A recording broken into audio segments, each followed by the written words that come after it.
बिस्मिल्लाहिर्रहमानिर्रहीम। अस्सलामुअलैकुम। आप देख रहे हैं यूट्यूब चैनल आम सी बातें। अल्लामा साद हुसैन रिजवी की कही हुई बात सच साबित हो गई है और जो कुछ हुकूमत ने तहरीक लब्बैक को धमकी दी थी उसी पर अमल किया जा रहा है। इस वीडियो में हम इसी के मुतालिक बात करेंगे, मगर इससे पहले अगर आपने अभी तक हमारे इस चैनल को सब्सक्राइब नहीं किया तो सब्सक्राइब कर लें ताकि आप मज़ीद वीडियोस को भी देख सकें।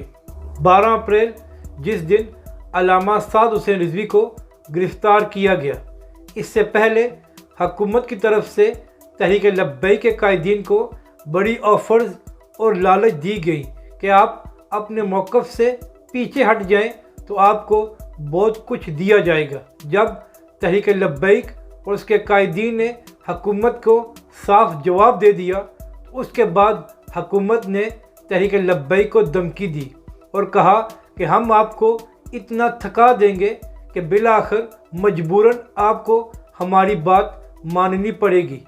और गुज़िश्ता 6 महीनों से जो कुछ साद रिजवी साहब के साथ हो रहा है ये वही धमकी है जो हुकूमत ने तहरीक लब्बैक को दी थी। मगर अल्लामा साद हुसैन रिजवी की इस्तकामत को सलाम है कि उन्होंने सब कुछ बर्दाश्त तो कर लिया मगर अपने मौक़िफ़ पर डट के खड़े हैं।